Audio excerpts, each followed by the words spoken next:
Fanny LUMSDEN is an award-winning country singer. The women who raised me, the women who saved me. She thought she'd already experienced the worst of 2020. Bit of a tricky time. It's been a really big year. We lived Tooma, which is in the Snowy Mountains, and we spent the first few weeks of our year actually fighting bushfire, and we lost, a bunch of income. We couldn't do a bunch of gigs. Fanny released her third album earlier this month. All of the touring and promotional work that was planned had to be cancelled. We rely on group gatherings mostly for our income. Probably upwards of 80% of our income comes from live performance. So that has been completely wiped out from Corona, obviously. Just setting up here in the garden to go live for our Fanny and her band have had to think outside the box to get the album noticed. Doing the best we can. We're putting on a live show on Facebook and just hoping that people, stream the record, buy it online and get into it that way. Hello! 2, 3, 4. All the way, this endless haze, in the time for Boxing Day. It was not quite the same as doing a live show. You don't have that human interaction that you get when you're playing live and, people are laughing or people are clapping. However, it's a fantastic alternative, and although we don't make any money from it, it is, it's best that we've got right now. Thank you so much, everyone. Thanks for joining us.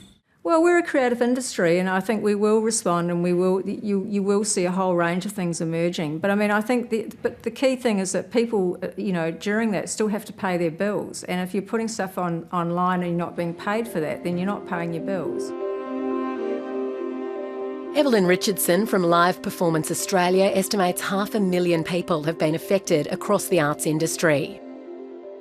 The government announced some support for individuals and sole traders and so on, and a little bit of support for small companies. But if we're going to sustain ourselves over a 6-month period and be here to turn the lights back on, to get our venues operating, to get shows and get people back in work, we are going to need significant help from the government in order to do that.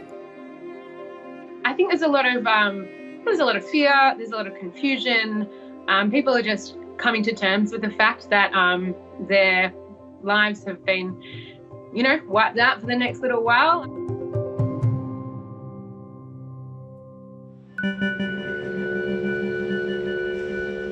The hospitality industry is facing a similar uncertain future.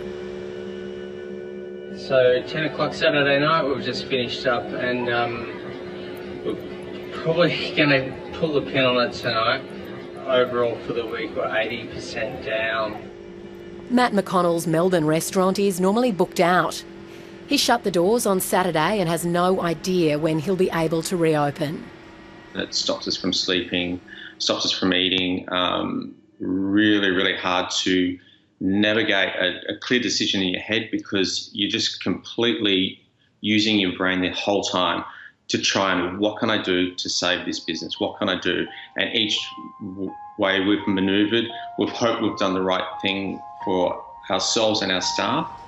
Matt says letting staff go has been the worst part of a terrible week. So it's been hard saying goodbye to a couple more staff today. We'll be saying goodbye tomorrow as well. And we're going to do everything we can to help them. Pretty hard. Sorry.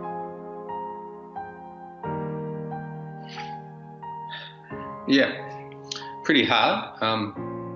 But the empathy shown by the staff has been pretty incredible, incredibly understanding, and pretty special people. When you lose a job overnight with no entitlements, with absolutely nothing coming into the bank, it's catastrophic. Give me a little faith, give me a little green, give me a little more. All that's certain now is that people in the arts and hospitality are determined to keep going. Meet me halfway and we'll celebrate our day. Important music is something that brings people together no matter what their background is or where you are. And I think especially in times of hardship. It's important that we keep making music and we keep sharing it.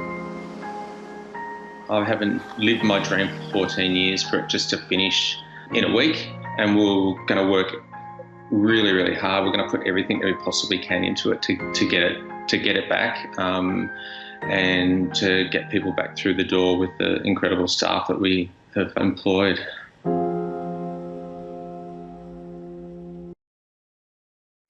Hi, I'm Lee Sales. Thanks for watching this story. If you'd like to watch more of 730's stories, they are on the left of your screen. And tap on the button below to subscribe and get the latest from ABC News.